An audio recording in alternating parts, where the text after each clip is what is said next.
Hey friends, KFD, old school USDM Hunter find for the day. We have a non-RT 1970 Challenger convertible. This is paint code FC7. And what is really unique about this car is the fact that it actually has the N-Code 335 horse 3D3, normally reserved for the RT, but you could in fact order a Highline JH23 or JH27 with this 3D3. And what's interesting for me is, as much as I love Challengers, I've never seen a flat hood 3D3 car that has the emblem there. And I've always wondered about that, and that's a factory thing. I've never seen one in person. What else is unique too about this car, much like the Challenger Trans Am and the AAR CUDA, there is a difference in price as far as insurance goes, because one's performance and one is not. Again, this is a non-RT car, which is pretty cool. It's just a regular base plain Jane Challenger, if you can imagine that being a thing. Option code FC7 Plum Crazy, convertible. It does have a 3-speaker dash. And what's unique about this car too is we look at the tail of the tape on this car. Our fender tag reads as a special order car by option code Y05. EN1 instantly can tell you that was built at Hamtramck. It does have a few things: console, bucket seats, the 3-speaker dash, a scheduled production date of May 5th, or May 1st, 1970. So this is kind of fairly late in the production run as far as this car goes. You're going to see all sorts of big block things like the 26-inch radiator, factory air conditioning, which is really cool.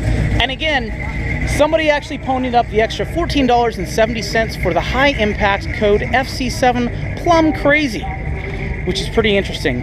Another thing that's really unique about this car is, look at that, it even has the thumb wheel radio with the 8-track. This is the non-RT, non-rally cluster.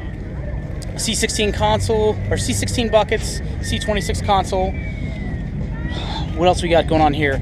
Manual brakes. This car actually did not have power steering. And the other unique thing about this car is the fact that it was actually ordered new in Alaska. And the guy that purchased it new bought it for his daughter as a wedding present. Because I guess she got married and that's what it was. So she gets, here honey, have a brand new car.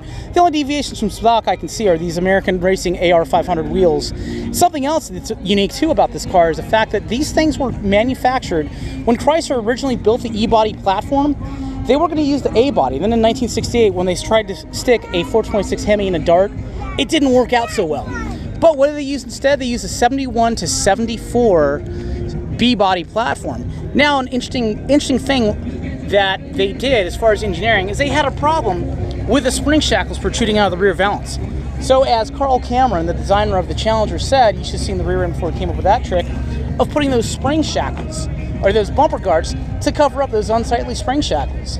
Another interesting stylistic cue that Carl Cameron did for the Dodge Challenger, and again, another way you can instantly tell this car is a non-RT, is this texturized Astrotome paint that was used on the grille. Yes, it does have T3 headlights, we know this. But, as I was saying, Carl Cameron got the stylistic inspiration for the grille on this car with these concentric circles by throwing a stone into a pond by his parents' house in the early 60s. We first saw a draft of that grille on the 1966 Charger Turbine 2 concept car, and then later we saw it on the 1970 Challenger.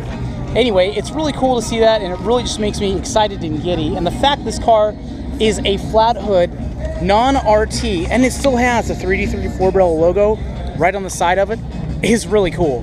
I mean, that's all I can say about it. Anyway, thank you for watching.